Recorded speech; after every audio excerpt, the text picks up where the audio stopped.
सिद्धेभ्यः ॐ नमः सिद्धेभ्यः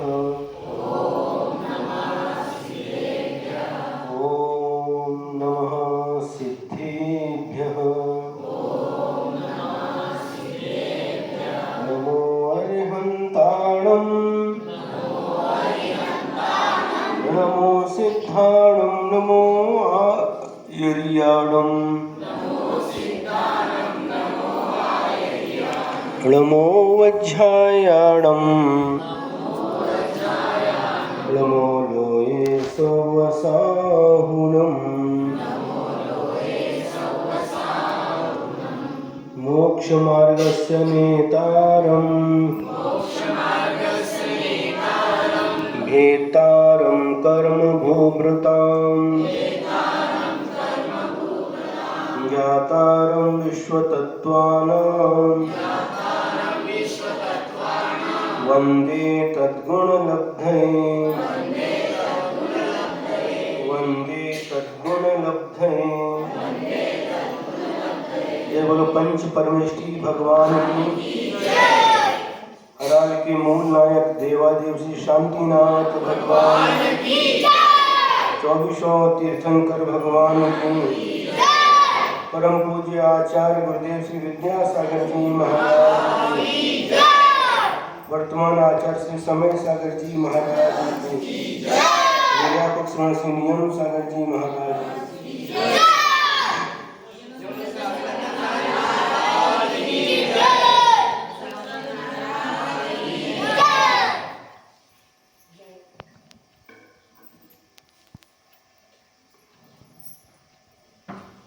तत्वार्थ सूत्र में एक सूत्र आता है,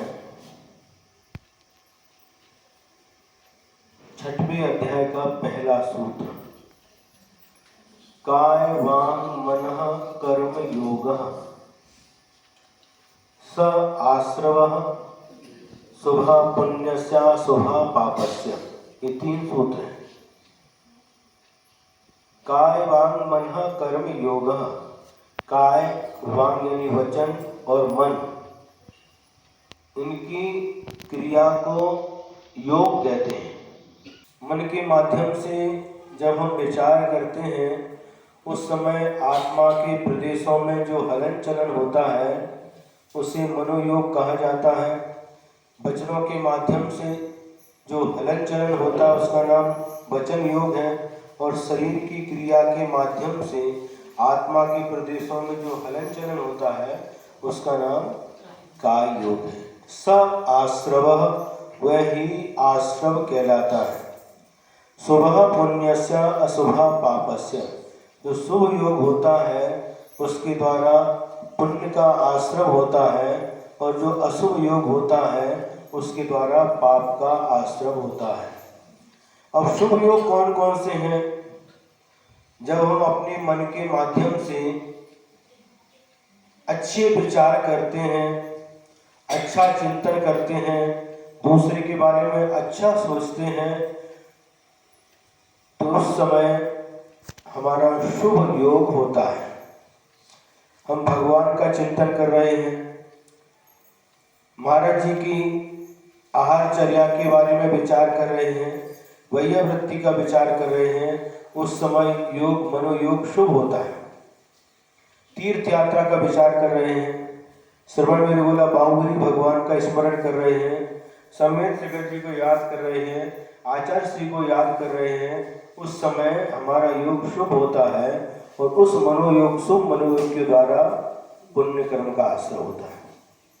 उसी प्रकार से वचन योग, जब हम अपने वचनों से भगवान की भक्ति करते हैं, भक्तांबर पढ़ते हैं, स्वयंभू स्तोत्र पढ़ते हैं, पूजन करते हैं, है ना, और अपनी वाणी के माध्यम से दूसरे के लिए हित करने वाली वाणी को बोलते हैं, तो इन सब के द्वारा शुभ वचन योग होता है, और इस शुभ वचन योग के द्वारा भी पुण्य कर्म का आश्रय होता है।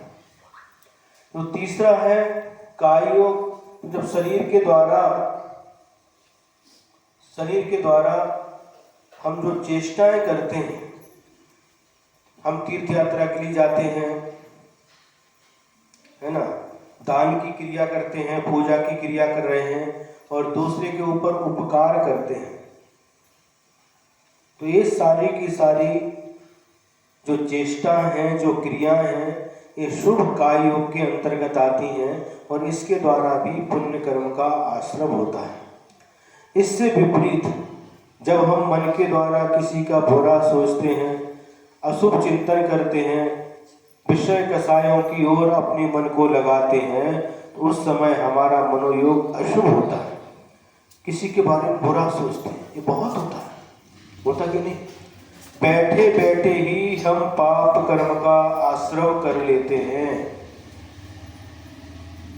जैसे हम बैठे हैं और बैठ करके दूसरे का बुरा सोच रहे हैं, जिससे हमारा जमता नहीं है, उसके बारे में क्या चिंतन कर रहे हैं? उनका बुरा हो, उनके घर में आग लग जाए, उनका एक्सीडेंट हो जाए, अलग अलग प्रकार से हम उनके बारे में विचार करते हैं। इससे क्या होता है? पाप कर्म का आश्रय होता है। उनका तो जो बुरा होना है उनके पाप के ऊपर आधारित है, लेकिन हम अपने मन से दूसरे का बुरा विचार करके पाप कमा लेते हैं। तो शास्त्रों में एक उदाहरण मिलता है। एक स्वयंभू रमण नाम का समुद्र है और वहां पर एक विशाल काय मगरमच्छ रहता है। उसकी अवगाहना कितनी है? योजनों में है। 500 योजन या 1000 योजन, हमको याद नहीं आ रहा। इतना विशाल काय हुआ मगरमच्छ रहता है स्वयंभू रमण समुद्र में, और मछली और जो समुद्र में रहने वाले जलचर प्राणी उनको खा करके भूख मिटाता है, और मांसाहारी प्राणी है मगरमच्छ। अब प्रतिदिन का ये काम है, समुद्र में रहने वाली मछलियों को, मेंढकों को, जो भी उसमें रहते हैं उनको खा करके भूख मिटाता है। और उसके कान में एक छोटा सा मगरमच्छ रहता है, छोटा सा, और उसका नाम है तंदुल मक्ष। तंदुल किसको कहते हैं? बोलो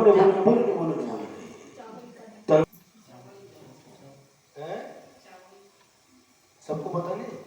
देखो अपन जब अर्घ्य चढ़ाते ना, उदक चंदन तंदुल पुष्प कई, चारु सुदीप सुधूप फलार्घ्य कई, धवल मंगल गान रवा कुले, जिन ग्रही जिन राज महम यजे।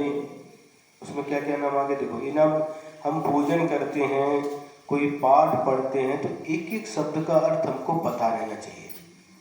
कितनी बार बोलते उदक चंदन तंदुल, तंदुल शब्द आता कि नहीं? उदक शब्द भी आता है। उदक म्हणजे का है? जल। कैसे होता? उदक माने पानी। गंधोदक शब्द बना है, गंध प्लस उदक इज इक्वल टू गंधोदक, सुगंधित जल। भगवान का शरीर सुगंधित होता है और उसके ऊपर जल की धारा छोड़ी, वो जल भी सुगंधित हो जाता है, उसको हम गंधोदक बोलते हैं। या फिर कोई सुगंधित चंदन इत्यादि, कपूर इत्यादि इसमें मिला देते तो सुगंधित हो जाता है। तो उदक मतलब जल और तंदुल मतलब चावल। तो चावल के जितना छोटा उसका शरीर होता है, किसका? उस मगरमच्छ का, इसलिए उसका नाम है तंदुल मत्स्य, तंदुल मच्छ। अब जब रात को जो बड़ा मगरमच्छ है उसका नाम भी आता है राघव मच्छ, और रात को जब वह सो जाता है, कौन? बड़ा मगरमच्छ, और जब सोता है और सोने के बाद जब उसको खर्राटे, खर्राटे क्या होते हैं? खर्राटे लेता है, और खर्राटे लेते समय उसका मुंह खुलता है, श्वास लेता है, तो उस समय पानी में रहता है, तो पानी के साथ साथ बहुत सारी मछलियां उसके मुंह में चली जाती हैं, और जब श्वास छोड़ता है तो मछलियां वापस समुद्र में चली जाती हैं। श्वास खींचता है मुंह से, खर्राटे, उस समय मछलियां आती हैं, तो जैसे ही श्वास छोड़ता है तो बाहर चली जाती हैं। यह दृश्य वह कान में रहने वाला तंदुलमच्छ बाहर आकर के देखता है और मन में विचार करता है, देखो ये कितना पागल है, मूर्ख है, इसके मुंह में इतनी सारी मछली आ रही हैं फिर भी खा नहीं रहा है। यदि मेरे मुंह में आ जाए तो मैं एक भी मछली को नहीं छोड़ूं। कितना बड़ा है वो, चावल के जितना छोटा सा जीव है, प्राणी है, और कैसे भाव कर रहा है, उसके बारे में कितना मूर्ख है। खर्राटे दे, इतनी सारी मछली इसके मुंह में आती फिर भी छोड़ रहा है, मेरे मुंह में आ जाए तो मैं एक मछली को भी नहीं छोड़ूं, सारी मछली खा जाऊं। जीवन भर तक वह तंदुलमच्छ एक भी मछली नहीं खाता, एक भी मछली नहीं खाता। वह शुद्ध शाकाहारी है। क्या खाता है, तो उसके कान का जो मैल रहता है, कान में जो निकलता ना मैल, वही उसका भोजन, उसी को खाता, वही रहता है। जीवन भर तक किसी भी मछली को नहीं खाता, लेकिन ऐसे भाव करता है, ऐसे विचार करता है मन के माध्यम से, और इन विचारों के कारण से शास्त्रों में लिखा है कि वह महामत्स्य भी उस पाप के कारण से 7वें नरक में जाकर के जन्म लेता है मरण करने के बाद में, और यह तंदुलमच्छ भी उसी 7वें नरक में जन्म लेता है। इसने तो हिंसा की, मांसाहारी, इसलिए 7वें नरक गया, ठीक है, लेकिन जो तंदुलमच्छ है सिर्फ भावों के द्वारा हिंसा करता रहता है, मन में विचार करता रहता है, लेकिन जीवन में कभी भी एक मछली भी नहीं खाई उसने, लेकिन इन विचारों के कारण से उसको निरंतर ऐसे पाप कर्म का बंध हो जाता है। सप्तम नरक की आयु, 33 सागर की आयु वाले सप्तम नरक में उसको जन्म लेना पड़ता है। ये किसका परिणाम है, मन का, हमारी मनोभाव। तो हम अभी क्या बताया, अशुभ मनोयोग, जब हम दूसरे के बारे में अशुभ सोचते हैं, घर में जाऊ जाऊ रहती है ना, जावा जावा जावा जावा, तो जावा रहती है ना, और उनका पटता नहीं, तो एक जावा दूसरे के बारे में क्या सोचती है, बताओ ना, अरे बताओ ना। अच्छा सोचते हैं? अगर पटता तो अच्छा सोचते हैं, यदि पटता नहीं है जाओ जाओ के बीच में, तो क्या करते हैं, अच्छा सोचते हैं? नहीं सोचते। उनका अच्छा होता तो हमको देखा नहीं जाता, सहन नहीं होता कि नहीं। और यदि सासू भाई भी हैं और एक जाऊ की तरफ ज्यादा उनका ध्यान है, ज्यादा ध्यान है, थोड़ा सा कुछ सोना था और कुछ चेन बना करके या कुछ चूड़ी बना करके दे दी एक जाऊ को, पूछती जाओ क्या, तो क्या मन में भाव आता, क्या भाव आता सासू के प्रति, बोलो ना, बुरा भाव आता, बिल्कुल आता है, सही बात है। लेकिन जो समझदार है वह बुरा भाव नहीं करते हैं। जैसे जाऊ जाऊ के बीच में होता है, उसी प्रकार से भाव भाव के बीच में भी, क्यों भाई, भाव भाव के बीच में भी एक एक फुट जमीन के लिए भी कोर्ट कचहरी कर लेते, कोर्ट में जाते केस लेकर के, 1 फुट जमीन के लिए, तुम्हारी दीवार इतनी है, हमारी दीवार इतनी है, दीवार इधर नहीं इधर बनना चाहिए, छोटी छोटी बात को लेकर के कोर्ट कचहरी हो जाती है। और इतना हो जाता है कि एक दूसरे से बात भी नहीं करते। क्षमावाणी पर्व आता है, पर्युषण पर्व आता है, क्षमा धर्म की पूजा कर लेते हैं, क्षमा वाणी लास्ट में क्षमा वाणी पर बना लेते हैं। उत्तम क्षमा सबसे बोलते हैं, लेकिन जाऊ भाई से उत्तम क्षमा बोलते नहीं। सासू भाई से पट्टा उनसे उत्तम क्षमा बोलते नहीं, भाव से उत्तम क्षमा बोलते नहीं। पूरे हरार में घूम करके सबके पास उत्तम क्षमा बोल करके आ जाते हैं, लेकिन जिससे पटता नहीं उसके पास जाकर के क्षमा मांगते नहीं। वो आ गए सामने तो क्या सामने से अगर देखना भी नहीं चाहते, मुंह फेर लेते। होता कि नहीं? इन भावों के द्वारा पाप कर्म का आश्रम होता है। और जब पटता नहीं भाव का, सासू भाई और सून भाई का, जाऊ का, तो उनके बारे में अच्छे विचार नहीं करते। जो विचार आते हैं, अशुभ विचार आते हैं, इससे आचार्य कहते हैं ये अशुभ मनोयोग है, और अशुभ मनोयोग के द्वारा पाप कर्म का ही आश्रम होता है। विचार करना चाहिए कि इसके पुण्य कर्म का योग है, इसलिए सासू भाई इसको ज्यादा चाहती है, ज्यादा देती है। उसने पुण्य किया, उसका फल मिल रहा है। समता भाव धारण करना चाहिए, लेकिन बहुत कठिन है। सुन रहे कि नहीं? हाँ, अंजना सती, सीता सती, देखो इनके पुराणों में उदाहरण आते हैं। सीता का जीवन देखिए आप, सीता का जीवन कैसा है? राजा की पुत्री है, राजा जनक की पुत्री है, और राजा दशरथ के बेटा श्री राम के साथ उनका विवाह संबंध हो गया। और विवाह होने के बाद, शादी होने के बाद एक दिन भी, 2-4 दिन भी चैन से नहीं रह पाए। शादी होते ही राम के लिए 14 वर्ष का वनवास, और साथ में सीता लक्ष्मण भी साथ में है। राजा की पुत्री, राजा की सून, और जंगल में 14 वर्ष निकाले यह सीता को। और जैसे तैसे राम लक्ष्मण युद्ध करके वापिस सीता को लेकर के आ गए। 14 वर्ष पूर्ण होने के बाद में अयोध्या में प्रवेश हो गया, और उसके बाद या उसके पहले वह सीता गर्भवती हो। सीता के पेट में 2 बच्चे,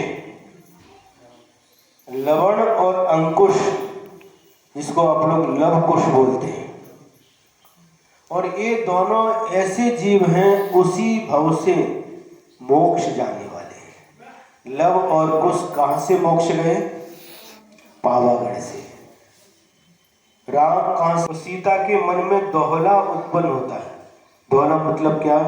जब माँ के पेट में कोई संतान आती है, तो संतान किस प्रकार की है, तो विशेष विचार माँ के मन में उत्पन्न हो जाते हैं।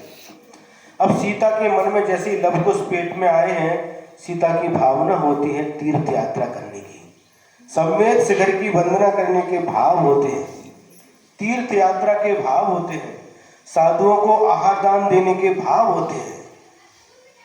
और यह बात सीता अपने पति राम को बताती है।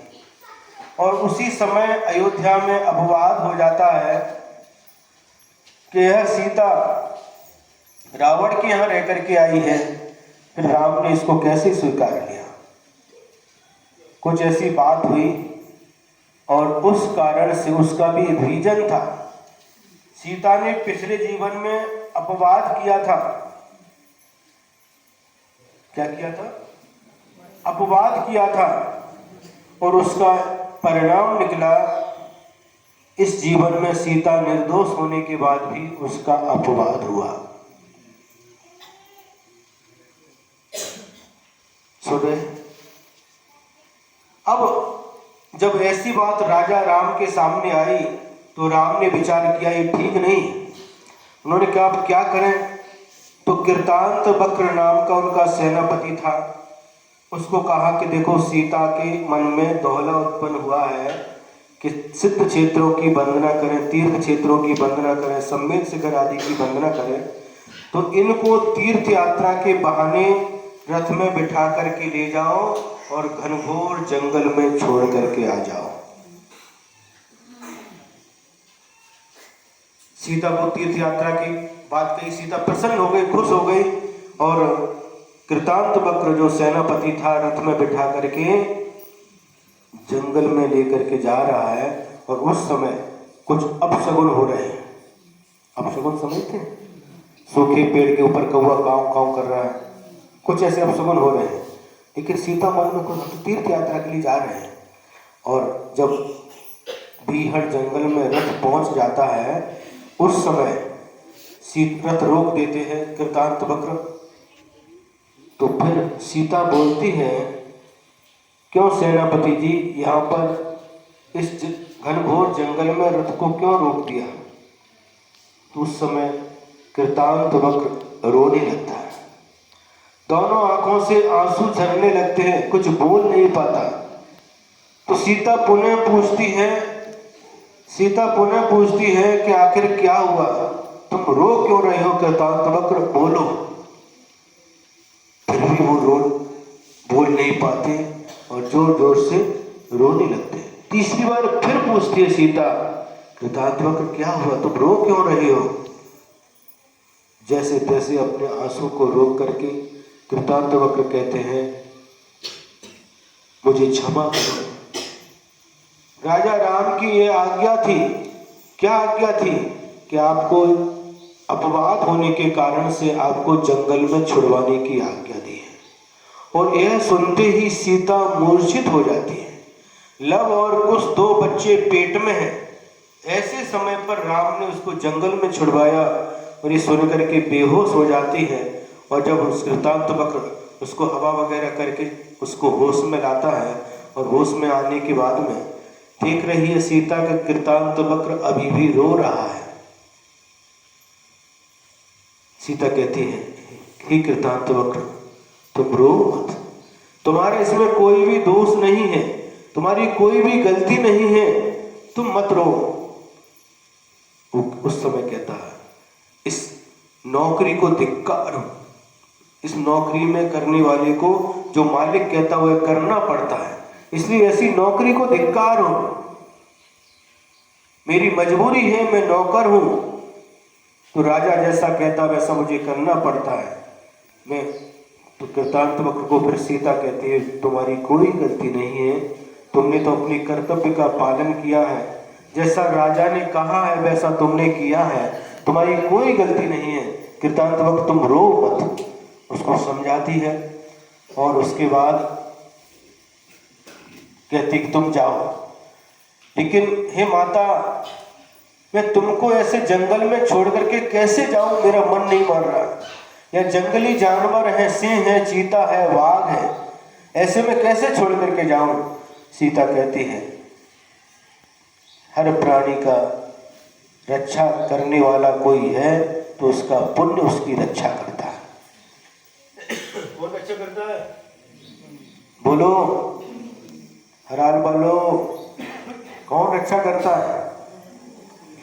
भगवान, देवी देवता, कोई भी रक्षा नहीं करता। अपना अतीत काल में किया हुआ पुण्य अपनी रक्षा करता है। रक्षा कवच बन करके सामने आ जाता, हमारी रक्षा करता है, दूसरा कोई रक्षा नहीं करता। ध्यान रखना, अपनी रक्षा करने वाला कौन है? अतीत काल में जो हमने पुण्य किया वही पुण्य हमारी रक्षा करता, दूसरा कोई रक्षा नहीं कर सकता।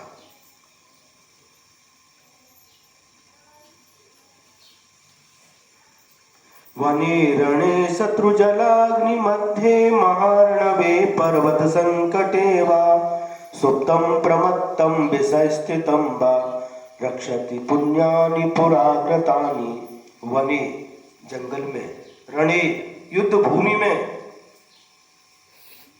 शत्रु मध्य शत्रुओं के बीच में, जलाग्नि मध्य जल के बीच में, समुद्र में, नदी में, अग्नि के बीच में, चारों तरफ से आग लग गई इसके बीच में, महारणवे महासमुद्र में, पर्वते पर्वत के ऊपर, संकटे व संकट के समय, सुप्तम सोई हुई अवस्था में, प्रमत्तम प्रमाद की अवस्था में, विषय स्थितम व और विषयों में जब तल्लीन है उस समय, रक्षति पुण्यानि पुरा कृतानि, जो हमने पूर्व में पुण्य किया है वह पुण्य ही हमारी सब जगह आकर के रक्षा करता है, दूसरा कोई रक्षा नहीं करता है। कृतांत वक्र, तुम निश्चिंत रहो, तुमने अपने राजा की आज्ञा का पालन किया है। अब जैसा मेरा पुण्य होगा और मेरे पेट में जो 2 जीव हैं इनका जैसा पुण्य होगा उसके अनुसार सब काम हो जाएगा। तुम जाओ। जाने की इच्छा नहीं है, फिर भी मजबूरी में उसको जाना पड़ रहा है और जाते जाते फिर पूछता है, रो रहा है, फिर पूछता है, कृतांत वक्र, क्या श्री राम के लिए कोई संदेश है? तो सीता क्या कहती है, बस श्री राम को हमारी तरफ से इतना कह देना कि लोगों के कहने में आकर के स्वप्न को इतना कह देना कि लोगों के कहने में आकर के जिस प्रकार से श्री राम ने मुझे छोड़ दिया, जंगल में छुड़वा दिया, इसकी कोई चिंता नहीं करना, लेकिन लोगों के कहने में आकर के कभी भी इस जैन धर्म को मत छोड़ देना।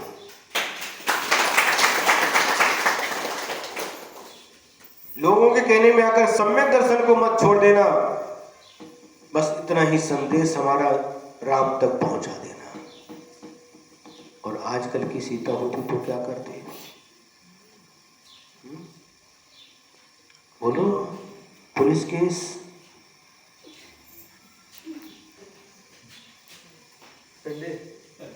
पुलिस केस, और आगे गए तो फिर कोर्ट में जाती, हाई कोर्ट में जाती, सुप्रीम कोर्ट में जाती, घटस्फोट।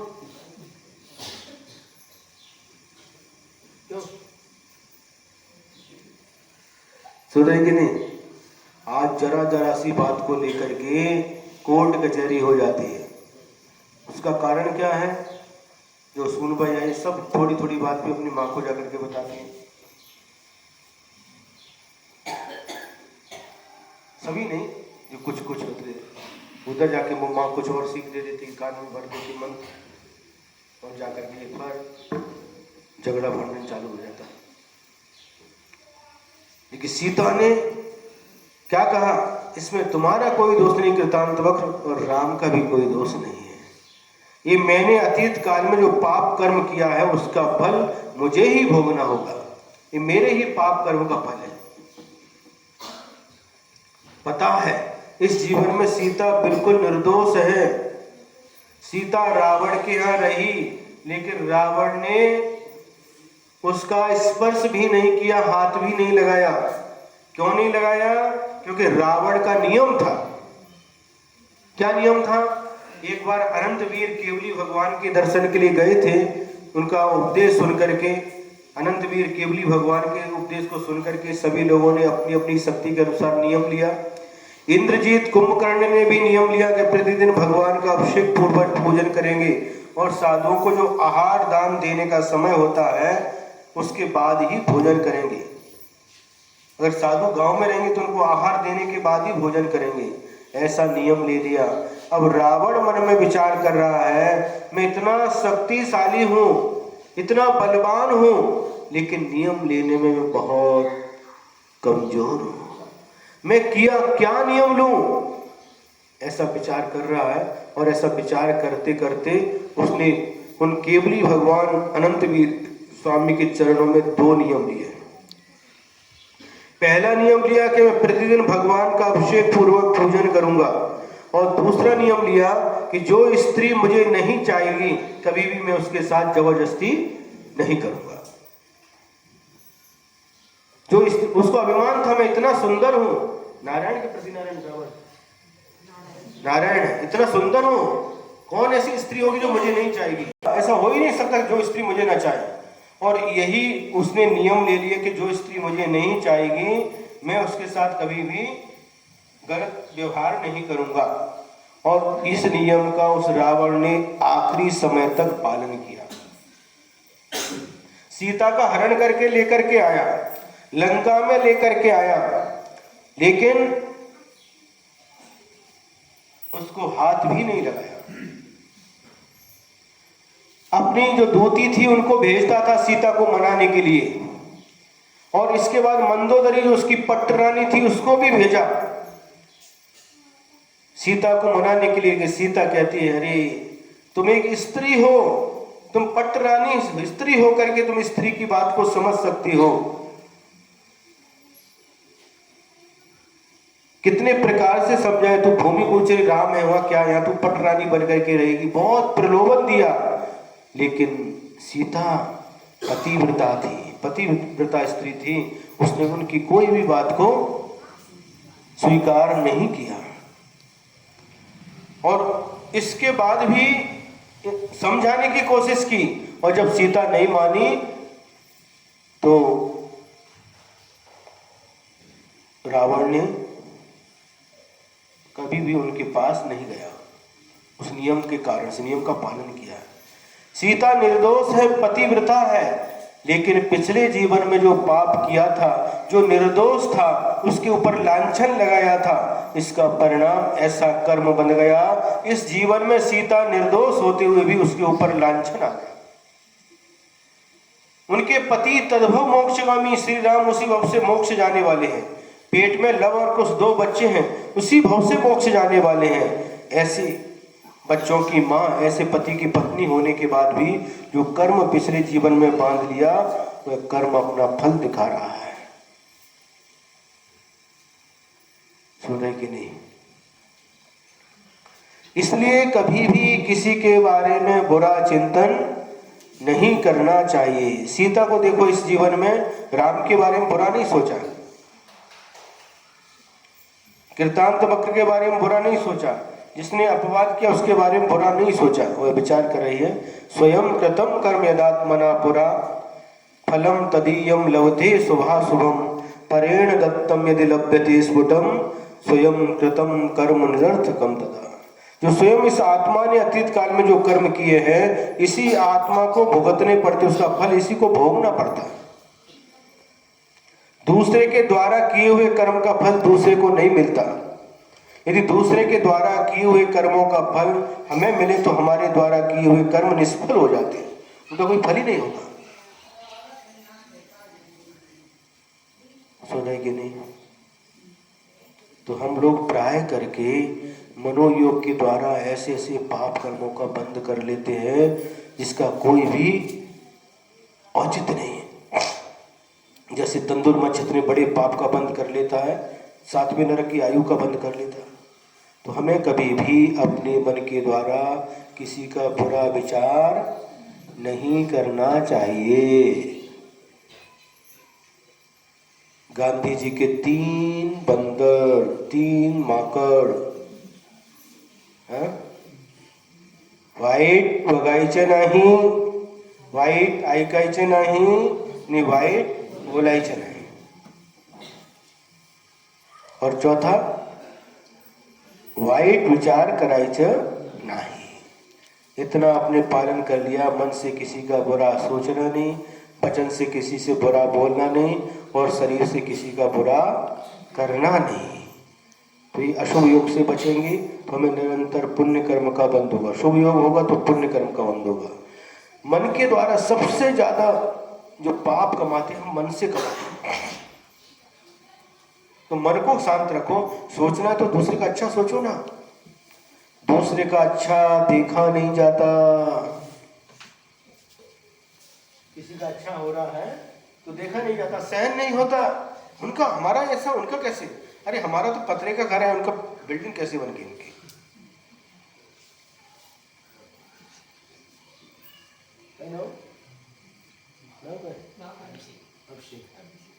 दूसरे की बिल्डिंग कैसे बन गई? अरे हमारे घर में 2 व्हीलर, उसके घर में 4 व्हीलर कैसे आ गई?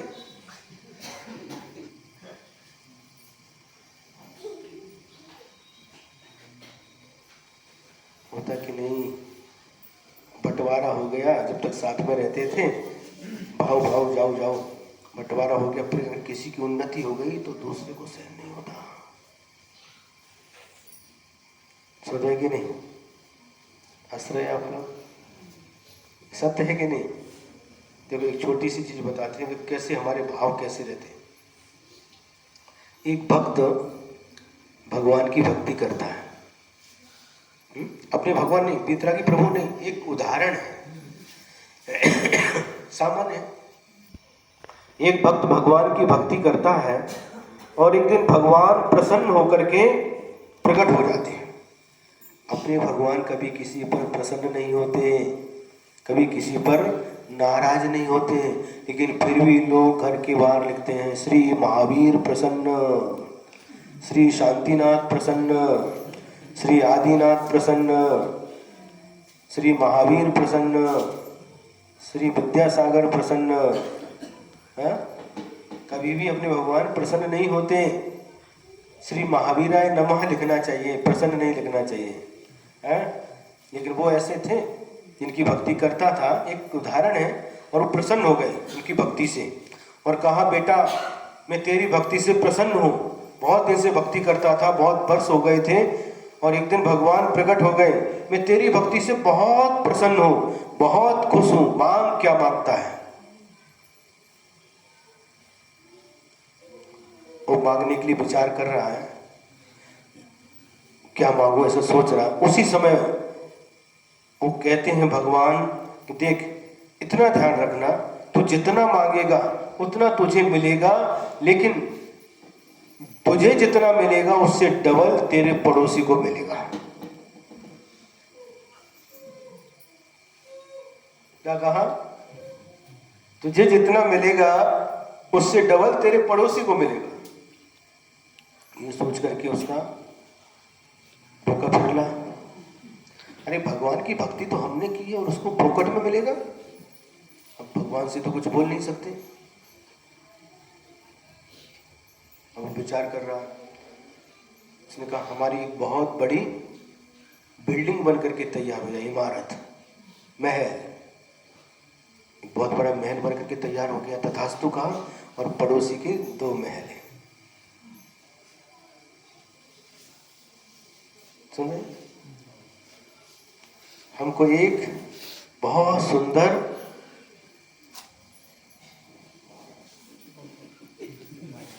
क्या भाई को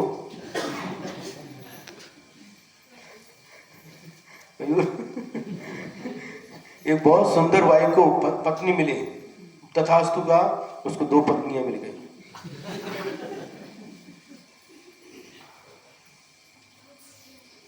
हमारे इतने जो बर्तन की लिस्ट थी ना, बर्तन जो रहते ना घर में, इतने हमको बर्तन चाहिए सोने के, इतना सेट, सब ताट बाटी जो जो बर्तन होते हैं, तो उस अपना एक सेट मांगा सोने का, उसके 2 सेट तैयार है।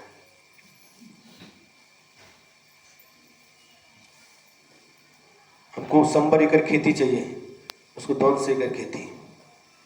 ऐसा करते करते अब मन में विचार आ रहा क्या करें, इसको डबल होता जा रहा है। फिर कहता है हमारे घर के सामने एक बहुत बड़ा कुआं विहीर, घर के दरवाजे पर गेट पर ही विहीर बने, ठीक है, उसके दरवाजे पर 2 बन गए। लास्ट में क्या बोलता है, हमारी एक आंख फूट जाए तो उसकी दोनों फूट जाएगी और सामने कुआं में आकर के गिर जाएगा। सुना है कि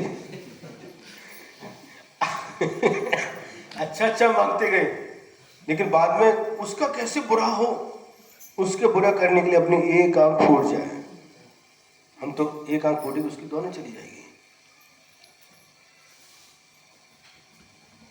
समझ में आ रहा कि नहीं? तो दूसरे के बारे में बुरा विचार करके हम कितना पाप कमाते हैं, और किसी का हमारे सोचने से बुरा होता नहीं, उसके पुण्य पाप से उसका अच्छा बुरा होता है। हम बुरा करने वाले कौन है और हम अच्छा करने वाले कौन? हमारे पुण्य पाप से हमारा अच्छा बुरा होता है, उसके पुण्य पाप से उसका अच्छा बुरा होता है। कई सासू जितनी सासू भाई एक आध बार हमको मिले, कौन सा गांव का नाम भूल गए, और 3 लड़की हो गई उसको, सोनबाई को। कितनी? 3 लड़की। अब सोनबाई को डांट रही वो सासू भाई। उनको लड़का चाहिए था ना, तो पाई जाए। अब वो क्या करेंगे कि पागल है क्या अपने हाथ में है? क्यों? नातू हो जाए लड़का लड़की हो अपने हाथ में क्या, लेकिन सासू भाई उसके ऊपर चिढ़ती थी। ये पागलपन है कि नहीं? तो ऐसी बहुत सारी घटनाएं रहती हैं जिनमें पाप कर्म का ही हम बंद करते रहते हैं। तो हमें निरंतर पुण्य कर्म का बंद करना चाहिए, पाप से करना ही चाहिए। पुण्य कर्म कैसे होगा? मन में अच्छे विचार करना, वचन से अच्छा बोलना, शरीर से सबका अच्छा करना।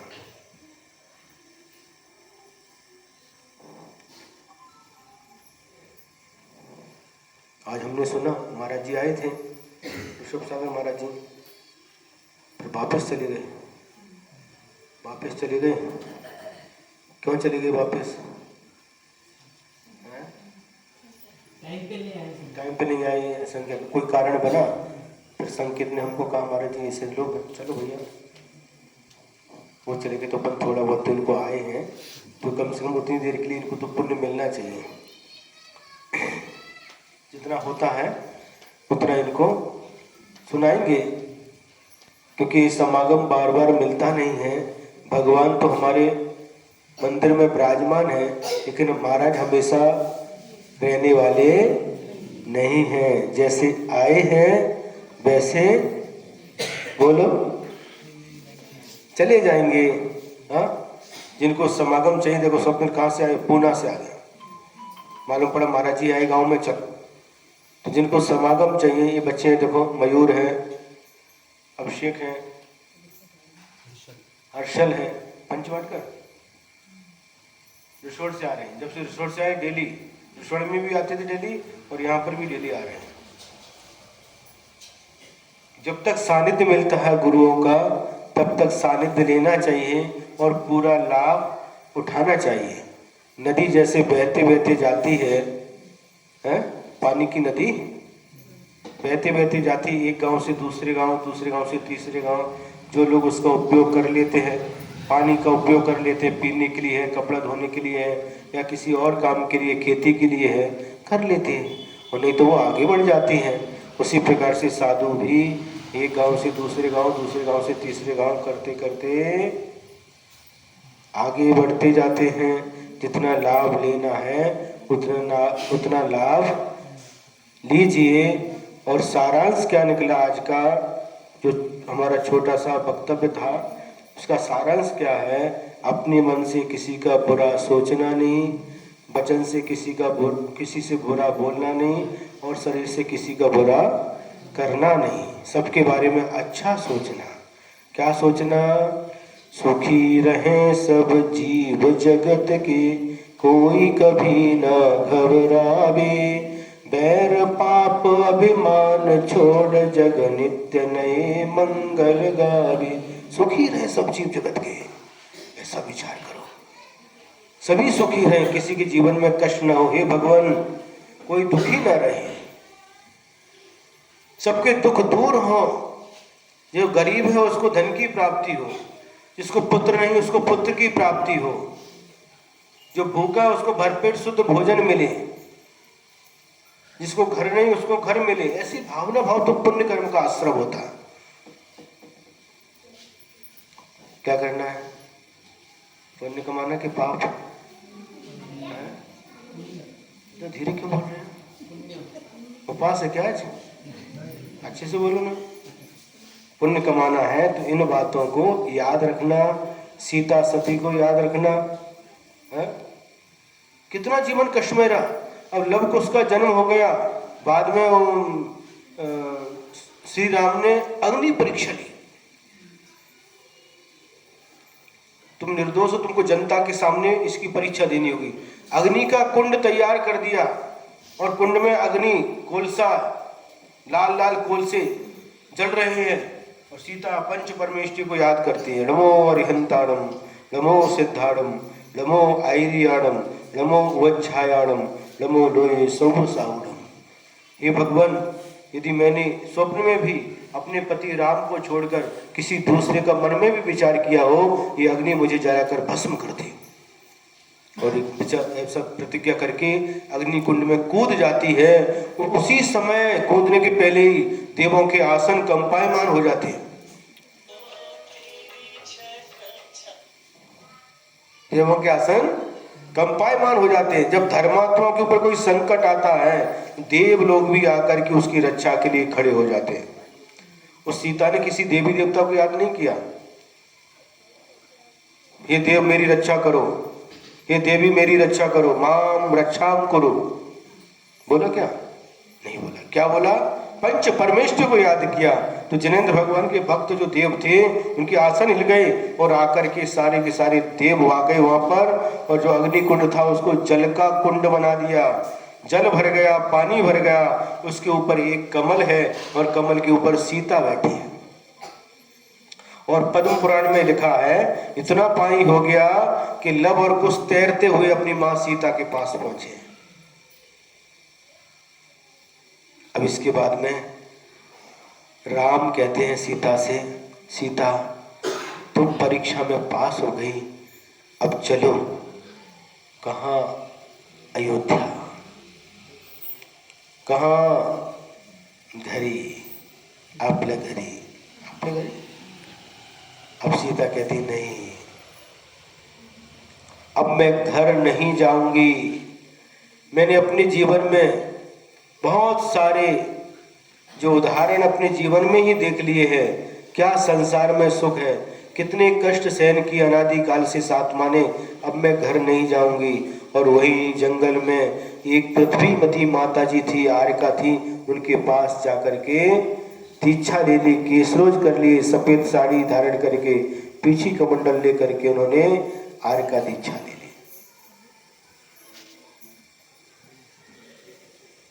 चिंतन करती है सीता ने, मेरे जीवन में सुख मिला कहाँ, सुख है कहाँ? यदि सुख हो तो मिले। ऐसे महापुरुषों के चरित्र पढ़ करके हमें दृढ़ता रखना चाहिए और कभी भी मन के माध्यम से ऐसे पाप का अर्जन नहीं करना चाहिए जो इस जन्म में या अगले जन्म में हमारे लिए दुखदायी बन जाए। हमेशा अच्छे विचार रखना, सबके बारे में अच्छा सोचना, सबसे अच्छा बोलना और सबका अच्छा करना, बस यही आज के प्रवचन का सारांश है। जय बोलो देवादेव श्री शांतिनाथ भगवान की, परम पूज्य आचार्य गुरुदेव श्री विद्यासागर जी की जय।